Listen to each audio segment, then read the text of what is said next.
The LACS are one of the biggest bands, if not the biggest band of the country rap rock genre, with over 1 billion, that's right, ladies and gentlemen, 1 billion streams on Pandora, over 500 million views on YouTube, and over 400 million streams on Spotify. Now, one of the band's most identifiable songs, Kickin Up Mud, was recently certified gold, with a total album sales now approaching 1 million. So, ladies and gentlemen, none of that has come from radio or a big publicity campaign. It's all about their fan base spreading the news about their music. They have performed and toured with Jamie Johnson, Uncle Kracker, Buckcherry, even Blackstone Cherry, to name a few.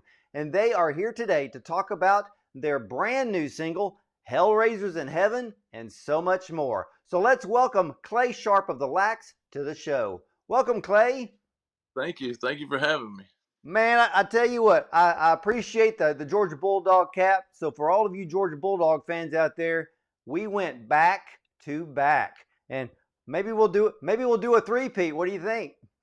Oh man, I don't like to get greedy, so I'm just moment right now.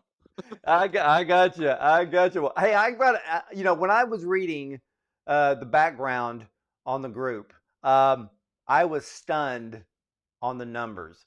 How in the world did you amass such a very large following without the help of radio?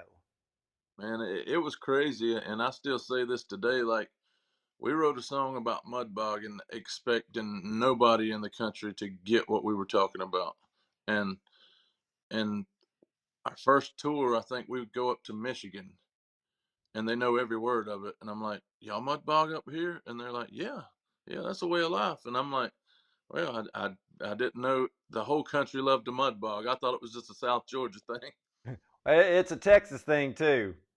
I think my gosh, I mean, even still today, I don't, we see a lot of lifted trucks, but I remember, probably about 10 years back, a normal lift was between 8 and 12 inches high. Yeah, yeah, that's normal. You have to get a ladder to get in them, but yeah, we know what mud bogging is, especially in Texas, especially in East Texas. So yeah, it's still a big deal. And hey, was the success of that one song, I mean, more than shocking? It definitely was because it was at a time where we really didn't even know too much about YouTube at the time. Like we we might use YouTube for an instructional video or two, and then all of a sudden we got people calling us 3 months after the video comes out said, "Hey man, this thing just hit 5 million views," and we were like, "Okay, is that good?" And we were still so green to it, like we really didn't know we were having success until we started touring off of that song. And like I said, you go to places like Seattle and sell out a show on a Sunday, and they're singing every word, and I'm like, I didn't expect to put 30 people in this venue, much less sell it out. And Yeah, that's crazy because here you are from the South. I mean, and if that the first song that you released? yeah, yeah, that was the first song we released. I think we maybe had $1,000 in the whole video, and most of that $1,000 went to beer and liquor to shoot the video. We have we needed we needed that stuff in that one.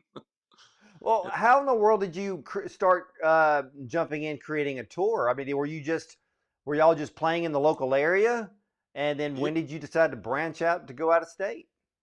yeah, it was crazy because before that, yeah, it was just a local tour kind of thing. Every now and then we'd venture out to a connecting state, and then all of a sudden the guy that's booking us, or kind of our booking agent slash tour manager, he just starts getting random calls from everywhere, from Michigan, Seattle, Northern California, and it's like, okay, I guess we need to maybe try to put a tour together now and see what happens.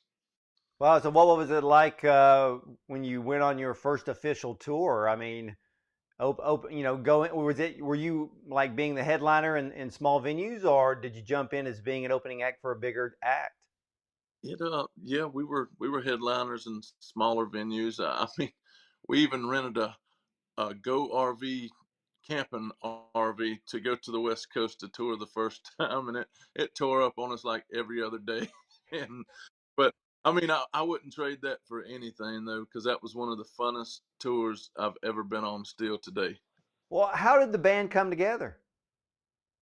Well, me and Brian, we had always worked on music, just your typical small town thing, like, and we would just hang out and pick around on the guitar a little bit, and you know, we started trying some things because I mean, we grew up in the '90s, so I call the '90s music scene almost the mix CD scene. And what I mean by that is, if you're a kid in the '90s, when you sit down at your computer to burn you a CD, you didn't burn a whole country CD or a whole rap CD. You put a little mix of everything on there. And I feel like that's kind of how we wanted to develop our music, but we wanted to do it song by song. Like in one song, we wanted you to have a country rap, rock, southern rock type vibe. And it was crazy. I mean, a lot of people told us we were crazy in the beginning, and somehow it worked out. I mean, Well, in the beginning, Kid Rock proved them all wrong.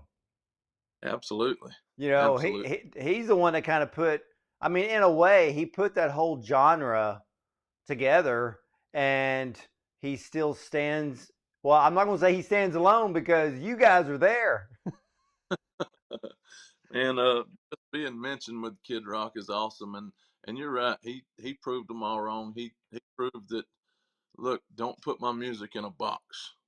You know, tear down some walls. I don't care what you call my music, but listen to it. It's good. It's got a message, and that's awesome, man. That's all you could ever ask for as a musician. Is somebody coming up to you saying, "Man, I feel your music. I really feel what y'all are doing." Well, where does the band's name come from? Well, what it was is we had three original members, and it was as simple as we took our middle initial, and that was basically the coolest word we could spell out of it. So anything you read on the internet about the name, we can't take credit for it. Fans, have some outlandish names on there. You can read a lot of different names of what the LACS means, but we can't take credit for it. It was as simple as that. The fans have come up with their own meaning, and we have some of the greatest fans in the world. Well, it is absolutely astounding on the success that you have had without radio support. I mean, even to fathom, and I know other artists who are doing very well without radio, and I think I'm not going to say radio is not as strong as it used to be because we're all walking around with smartphones with Pandora, Spotify, YouTube, and in a way, people want to listen to what they want to listen to and not wait for their favorite song to finally show up 2 hours later on the radio. Absolutely, and I mean, I think it's a great time in music right now, um, because you do have people like your Tyler Childress and your Cody Jinks and stuff like that that you wouldn't normally know because they wasn't on a radio. But you got those guys that you never hear on the radio selling out arenas right now, which is like never been done before. And I have to credit just like what you said. This smartphone you got this is the generation of I know what I want to hear and I want to hear it now. And like, That's right. I think right off the top of my head, the only other band that I can think of that has a very large fan base that zero radio airplay is Rival Sons. yeah, And, absolutely. but you guys are on a whole different level. I mean, when I'm listening, I sat down to listen to your music and I'm like, man, the production is like professional, top notch. And I'm thinking, radio's really screwing up by not playing these songs. Man, and you say that about production. I mean, I can remember 15 17 years ago, taking 4 or 5 rap songs to Nashville and actually paying these Nashville musicians that, these older guys, steel guitar, like paying them to play on our music. And we didn't really know if it would work, but we had the idea. And come to find out, those guys sitting there and they had a ball, and they came to us and they said, "Thank y'all for bringing us something new. We enjoyed playing on this. Like they said, we normally get to play on the same old things every day. So thanks for bringing something refreshing." And that's just kind of how the sound and production took place after that. It was like, okay, cool. So we have some old school country players that enjoy playing different stuff. Well, it came out great. I mean, where did the the art of your arrangements come from?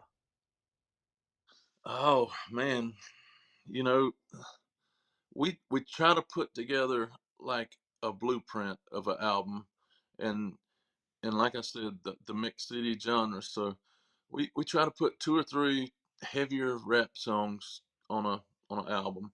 We try to put 3 or 4 more traditional country sounding music on there.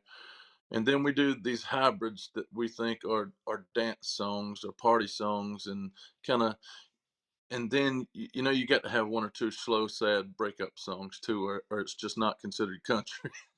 So we just kind of took that blueprint and ran with it, because you're in a different mood every day, if not every hour. So I mean, y- I just we didn't want a slow downer album just to say it was country. We wanted some of everything Well, on each of our. did you produce your own album, or did you have a producer come in to help? No, we work with probably 4 or 5 different producers now. Now that the genre's gotten bigger and stuff. In the beginning, we did produce a lot of our own stuff, and then we met some guys, and it's like each producer's sound, you kind of learn what they're great at, and then you'll find another producer and you say, well, he's great at these more rap songs, and this producer's a lot better at these more country sounding songs. So we always go with multiple producers because we don't want our whole album to sound the same.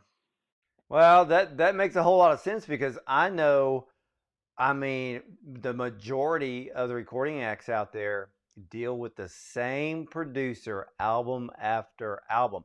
And some of them need to really break away from Yeah. that and to get out of their own box, because I'm not going to mention any names, but there are artists out there, when you hear the next album, you're like, I already heard this. You know, Yeah. yeah, it's not new. You know, they're just playing off their loyal fan base because they'll buy anything, and I don't think that's actually fair to the fan base. But it also, I think, it slows down the artist's ability to grow a new fan base, it, regardless it how old they are. yeah, it definitely does. And I think a little bit of that is the artist almost being afraid to step outside of the box because they did have a little success. So in their mind, they're thinking, well, I had a little success on this lane right here, so I need to stick with it as long as I can. So I can kind of see it from both sides, but yeah, like we're just not afraid to step outside the box and do what. No, no, you're not. Well, for you, who are your musical influences? Oh man, I grew up idolizing Hank Williams Jr. I've probably been to 15 Hank concerts now. We actually got to open up for him a few times, which is like that was the height of the career for me. Just to see set side stage and watch Bo Cephas do his thing is. But like I said, we grew up in a time where it was cool to listen to everything. So I mean, I got influences from Elvis to Tupac and everything in between. And I always tell people, if they're ever on the fence about listening to us, come to a live show, because I promise you, you've never seen a live show like ours. Like we may go from Elvis to Tupac in the same set list. It's just it's cool, man. We enjoy what we do. Well, you know, like I said, I've been listening to a lot of your music, and with a brand new single, Hellraisers in Heaven, that one took me by surprise because not only do I absolutely love the song, with the title Hellraisers in Heaven, I was not expecting it to be as mellow as it is. Yeah, yeah, that's right. Like I said, me and Brian are really suckers for sad, slow country songs. I mean, like you wouldn't think that because our biggest hits are more faster, upbeat songs, but we really enjoy writing and doing those kind of songs. And Hellraisers in Heaven is just kind of you got to put yourself back in your high school body and think about all the bad things or questionable things you did, and in that teenage mind, it makes you wonder, like, I wonder if God lets hellraisers in heaven like me, and that's just the whole concept of the song, and I think it turned out great. No, it turned out absolutely fantastic. And you know, I don't listen to a whole lot of rap, but I'm listening to your music and I'm like, man, I've been missing out. And but when I was listening to Hellraisers in Heaven, I'm like, oh man, I could listen to this all day long. And but the cool thing about the song is not only the melody, but the words of the song are fantastic because it's real life. It's what people do, it's what people think. And I mean, was there a little bit of past church history there that you pulled from to write this song?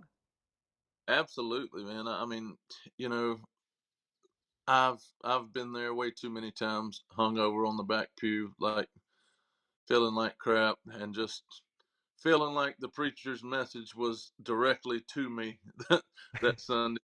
And it's like, man, I need to get my life together.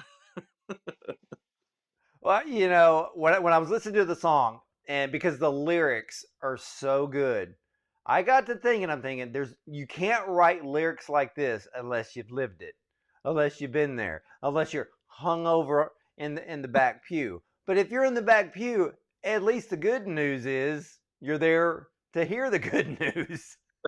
That's right. That's right. So it's not like you're hung over in your truck or at home and you didn't go. You actually made the effort with a hangover to get there, which to me is that's a story in itself. Absolutely, absolutely, man. Everything we write, we live, or somebody close to us lives. And it's all about creating art from real life experiences. Like, you know, when we first started, there were only really two kinds of rappers. There was gangster rappers, or they talked about having a bunch of money. Okay, so me and Brown were still in high school, broke, so we didn't have any money to talk about.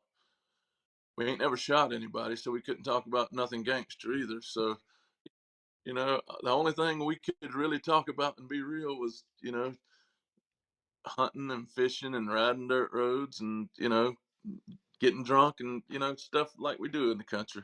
Well, you know what's really funny, and I don't know if a lot of people have ever truly paid attention. The blues all was always there to tell a story. Rap was was birth from story. I mean, with stories and storytelling, and Absolutely. and to me, they're almost mirroring each other Yeah. because it's talking about real life, maybe talking about something you did, or maybe talking about or singing about something you wish you had done or done better. That's That's for sure. Like a great song has a story in it, and a great song can paint a mental picture for you. Like, hey, I can see this happening, and that's always been the definition of a great song to me. Because, I mean, anybody can write a song, anybody can even sell a song. but not everybody can make somebody feel that song. That's right. And it's always like what we talk about. Wow, that artist really sold that song. And you do that with Hellraisers in Heaven. When you sing it, you believe it. You can feel Yeah, it. You can put yourself, the listener can put themselves in your shoes and go, yeah, I've done that. I've been there. You know. And for you, what's your favorite song of all time that's not one of your own? favorite song of all time. Oh, I definitely have a few of those. I love Pink Floyd. Wish You Were Here. That's probably one of my at least top five. Probably got a few Rolling Stone songs in there too. Like I'm my favorite. In case you didn't pick up on that, my favorite era of music was '60s and '70s rock. That by far, and that's still I still listen to that every day, Oh every yeah, yeah. single day. I love the mid '70s, late '70s rock, right up into barely the early '80s. Yeah, I like the hair band era before grunge killed it. We're gonna blame grunge on that one, but but yeah, I'm with you on the whole classic rock deal because we live in such a digital age. Production has become very digital, but there's a magic to recording on tape and recording on multi-track tape and trying to create something that, well, you can't, it's almost not that you can't duplicate it digitally, but there's just a magical sound, a way to, it's kind of like Eddie Van Halen plugging his guitar into a blown out amp and creating the Brown sound that nobody can duplicate on their own. absolutely. I mean, and the talent level back then was just astronomical because there wasn't any of this. Well, you made one mistake, so we'll just go in and digitally fix it. It was like, no, if you made a mistake, we're recording the whole song over. And Like, those mistakes have made those songs famous. absolutely. I mean, like, even like if Janis Joplin was around right now, people, studio engineers wouldn't like the crackle in her voice because they would say, "Hey, that's wrong." But They do auto tune on it. yeah, absolutely. But that's why we love Janis Joplin and the Joe Cockers and like, it was that those little perfect imperfections that made it great. Well, yeah, it was funny because this is almost off subject, but not really off subject. We were sitting around one day, and I was listening to the song called "Any Day Now." That most people in modern day, anytime they hear "Any Day Now," they think of Ronnie Millsap, and they think of no one else. Yeah. But if you know the history of the song, it was written by Burt Bacharach, performed by Tom Jones. Elvis did it, and but then recently I had the opportunity to interview Paul Carrick from Mike and the Mechanics and Squeeze and Ace, and he did this. He did the song, and so we were sitting around one day and we literally laid out all different versions and started listening to each version, and you're like, okay, Tom followed Bert's almost to a T, but he kind of upped the beat. Yeah. Elvis kind of followed Tom, but had that Elvis sound because when Ronnie Tut's on drums, it's Elvis. Okay, and then when Ronnie Millsap did it, it was just like whoa. He like cleaned the slate clean, and it was completely simplified country with piano and just enough arrangement around it, but it was all Ronnie and his voice. Then when you Absolutely. pull in Paul Carrick's version, it's more of this R&B soulful, bluesy, but he did it in a ballad style. But every single version, you can learn something from the Absolutely. production and from the artist. And I mean, have early on with the LACS, did y'all ever do cover songs in concert? Oh yeah, for sure. When you're playing those smoky bars, and people don't know your music yet, you got to entertain them in some kind of way. And part of being a great live player, I think, is knowing your crowd. Like you got to feel what works with whatever crowd that you're in at that early in your stage of the career, because those people come out to be entertained. Those people come out to have a beer and forget about work and just and let loose. And so sometimes you may have to play some Texas two-step all night long, and other times you can venture and maybe get a little creative with some Vanilla Ice or Sweet Home Alabama or something. Well, it was funny because recently I had the opportunity to go and see a couple of past recording acts that were guests on my show, to go see them in person. And they're independent artists just like you guys are.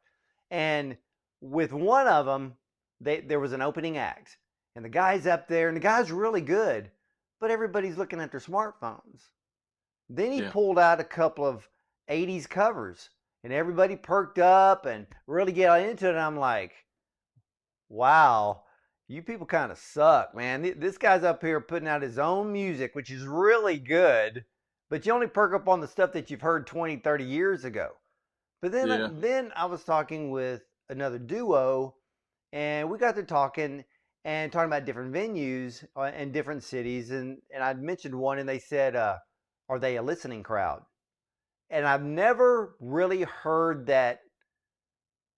someone say that before. And then it dawned on me, what do you do in a situation in which you come into a crowd, maybe early on, maybe not now, but early on when you guys were starting out, and you ended up with a crowd that technically wasn't a listening crowd? Was there a switch that you turned on to make them pay attention? yeah. Definitely was. It was almost like a challenge for us every night to win a crowd over, because you got to think, before we started touring, there was nothing like us. And what I mean by that is, when we came in, there would be a Friday night where we would play an all hip hop club, and then there would be a Saturday night that same week where we played a two-step honky tonk, opening up for a unknown Blake Shelton at the time. And so we really didn't fit in either place. We were somewhere in the middle. So we had to win over both sides. And that was definitely something that we pride ourselves on every night. And I remember our go-to was Leonard Skinner's Simple Man, because the way we looked, they could tell we were different. And of course, we got that word rap attached to us, but we could be in any honky tonk in the world and go into Simple Man, and you could kind of see every redneck's face in their change and be like, oh yeah, they're one of us, they know our national anthem. And like, Well, I have been to so many concerts. You have too. And when you have the big headliner and you have to sit through opening acts. And to me, I would rather have the opening act to be so much different than the headliner.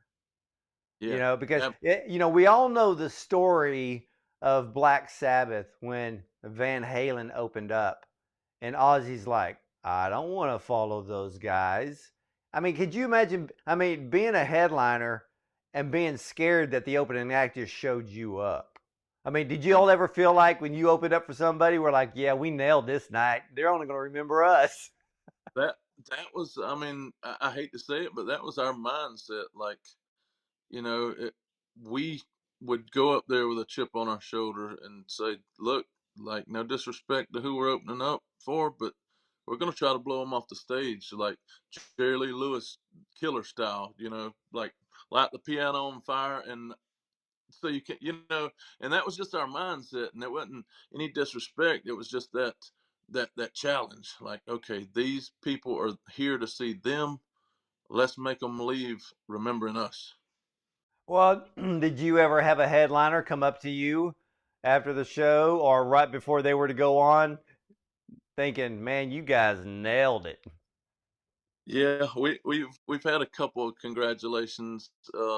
I remember Dirks Bentley being one of them when we opened up for him down at a South Florida music festival, and he was just like, "Man, I really enjoyed y'all set. Y'all were really doing some cool things with the drum and the bass. Like back then, he didn't know what really 808 was bass like that we used. So I remember just seeing him blown away by it, and it really made us feel good that an artist of that caliber enjoyed what we were doing. Well, what is some of the best advice you've ever received from a headliner? Uh, the best advice, um, you know, we got to hang out with Jamie Johnson a few times on his bus, and Jamie is a very enlightened guy. Like he is really headstrong, heartstrong, believes what he believes, and don't really care if it offends anybody. And that's one of the biggest things he said. You know, because we were talking about songs that sell and stuff like that, and we were like, yeah, yeah, maybe we need to do this style of song. And he just stopped us right there, and he said, once you go down that road, it's hard to get back to where you were at. He said, do the songs you want to do, and if people like them, that's a plus. Yeah, And because the fans gonna believe it. absolutely, and that just kind of hit us, and we've kind of stuck with that motto our whole career that we're not going to do a certain type of song just because it's selling right now. We're going to do what we want to do, and hopefully people will like it. Well, with the numbers you guys are putting out, you're doing the right thing. I mean, I even checked on Spotify, and you're averaging over 800,000 listeners a month. I mean, that's insane with no radio. Of course, like I said, radio technically is not the powerhouse that it used to be. I mean, if we turn on the radio right now, you're lucky if you could hear 10, maybe 15 different artists because Yeah, it's all pay. A lot of people don't understand how the music business works, but it's pay to play when it comes to radio airplay. And to me, the greatest recording acts are not on the radio. They're guys like you. I mean, there's so many people that I've interviewed that could outsing the most famous solo artists and acts that are on the radio today. Outsing them. I mean, not even an effort, and these people don't need auto tune. You guys don't need auto tune, but I do know one thing: because of Hellraisers in heaven, it's confession time. So for you, Clay, um, tell us a story about a time that you raised hell and didn't get caught.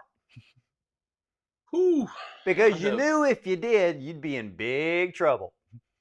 Yeah, I've been fortunate. I've been lucky to not get caught at a lot of things, but yeah, it's sad to say. One night in high school, snuck out. Staying with my buddy, we snuck out. We went to a little party and whatever. Drove home drunk, that's the first thing I got away with, and I don't condone driving drunk, but we did that night, and we made it, and I don't remember getting back to his house. I don't remember anything about it, but apparently I drove, and I just remember waking up the next morning thanking God, saying, look, I'll never do this again. Thank you for getting me home safe. Thank you. I'll never do it again. And so far so good. Like I said, I've been fortunate because some people don't get that lucky. Yeah, that's true. In a way, we got to be thankful for God's grace and mercy for protecting us and protecting ourselves. For the stupid things that we do, and we've all done them. We've all done them. Well, because you've received such absolute expert advice from Jamie Johnson. Clay, what kind of advice do you have for all of the independent artists out there that need to work on improving their fan base? They got the talent, they got the sound, but they need to improve that fan base. What can they do? Don't don't skip steps. And what I mean by that is build your core fan base. And whatever it takes, you have to figure out what that takes, whether it takes getting off the stage every night, going to the bar, drinking with them, shaking every hand in that bar. Uh, you know, whatever it may be, you have to do that step. Like if you skip that step, like I've got friends that have had 4 number 1 radio hits that can't sell 1,000 tickets to a concert right now, and it's because they skipped those bottom level steps of going out, meeting people, kissing babies, signing autographs. I mean, whatever you got to do, it's almost like that the you're running for mayor or something, and you need to meet everybody in that room every night and tell them why you're running for mayor. Tell them why they should stream your music and convince them. And that's just the most important step of building a fan base, I think, is getting out there and meeting everybody. Yeah, and I think even today you can tell, especially with the big name artists, those that really knew how to reach their fans on a personal level, and those that just kind of rode the whole record label deal and probably have never even talked to a fan in their life. And you can tell. Right. And most of those who have never talked to a fan in life, they have a spike, and you know, it's a hard spike. Yeah, they might be hot for a year, but then 5 years down the road, you're thinking back, well, man, what happened to these guys? I don't see anything from them anymore. But the people that build the fan base the right way, they hit that spike, but they stay kind of even and tour every year and sell out shows every year because they have that rabid, loyal fan base. Well, yeah, I mean, let's go back to Kicking Up Mud. Let's just use this for a quick example. Certified gold, that's usually what, 500,000 units sold. Yes. Platinum's a million. Um, Diamond is what, 10 million, I think. And it's very, I mean, being an independent artist, how in the world did you get certified gold? I mean, do you have a record label contract? We had one then. We were signed with Average Joe's, which is Colt Ford's record label. So he was the only other guy kind of doing this music at the time. So we thought that would be a great marriage, great partnership, because we could kind of knock these doors down and figure it out together. But still, it was a very, very small independent label. So we really didn't know if these songs were going to work or not, because like you said, you need big money to get on the radio. And back then, you needed big money to get your music in people's hands, and we didn't have any of that. So I kind of credit the success early on strictly YouTube, because Pandora, Spotify, everything was so new, and that one video, it it jump started our whole career. We finally got validation that, hey, there's people out there and there's people that dig this kind of music. Well, and to know that really for you guys, the timing was perfect by getting in early. People buying the new smartphones, they're downloading all of the new apps, and they're signing up for like Pandora and Spotify and things of that sort. You came in at the right time, and now you have this massive fan base. And for you guys, though, so you released the single "Hellraisers in Heaven." Do you focus on releasing singles ever so often? And then when do you kind of plan on, let's say releasing a full blown album? How do I th- you work out that type of scheduling? yeah, it's been weird the last few years since COVID. I will say that, because it seems like that more bands went to just releasing singles maybe every 3 or 4 months. Um, which I'm always going to be a fan of the full album from somebody, because that's one of my favorite parts that we do, is laying out a full album, picking what songs are on there, uh, any any messages you put in the album. Like, I've always just been an album person. Like, I love that side of it, and I think we're going to put out a new album late summer, early fall this year. All right. Well, I expect you guys to come back on the show. Absolutely, You, absolutely. We'll start coming through Houston one day. that's it. And ladies and gentlemen, and Clay, I tell all of my viewers, all of my listeners, the same thing when it comes to recording artists.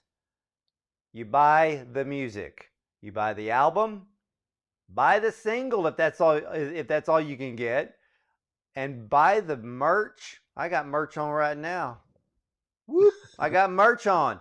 And not only that, when they come to your area, you got to buy the concert ticket and go see them in person, get their autograph, go buy that merch table.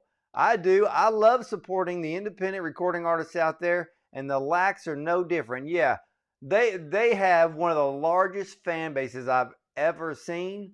But when they come to my area, I'm getting a ticket. I'm going to go see them. I'm going to go have a lot of fun. I'm going to buy the album on vinyl. You guys do offer vinyl, right? Absolutely. We've been talking about it for this album for sure, and maybe a greatest hits on vinyl one day, because I'm a big fan of the vinyl too. All right. Well, I've got my system sitting right over here that plays nothing but vinyl on a full-blown vintage system. And hey, and nothing like the, snap, crackle, and pops there here and there, because that's the real deal. And Clay, Right. how can all of the people listening and watching, how can they join the Dirt Rock family and become an official Dirt Bag member? Man, go to dirtrockempire.com. It'll tell you step by step of what to do. That's our fans, but we treat it more like family.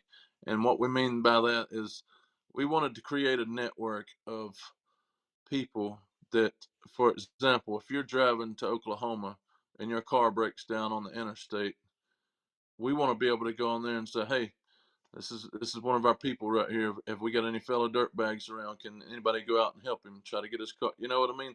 That's the kind of brotherhood and family that we're building with the Dirtbags and Dimebags United across the country. Wow, that is absolutely amazing, Clay. Now, that's what I call a true family.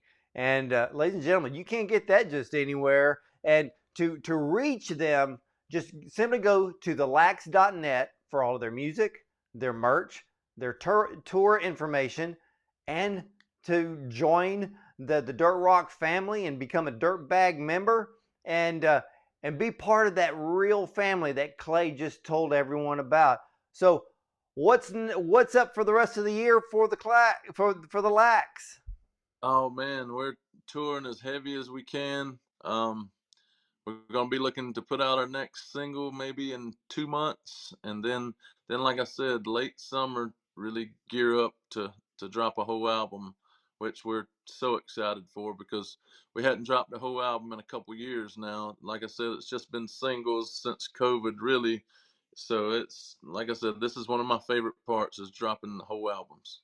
All right, ladies and gentlemen, keep on the lookout for that. But in the meantime, you got to tickle those ears with Hellraisers in Heaven, because as for me, it's one of the best songs I've heard this year alone. Absolutely fantastic. And we can ask the question, are there Hellraisers in heaven? I would I would say so, because Jesus died for all of them. So you Right. can take that to the bank. And Clay, thank you so much for spending your time with us today. Thank y'all for having me. I really enjoyed it. And I'm expecting all of you back for that brand new album. And ladies and gentlemen, I'll see you next time.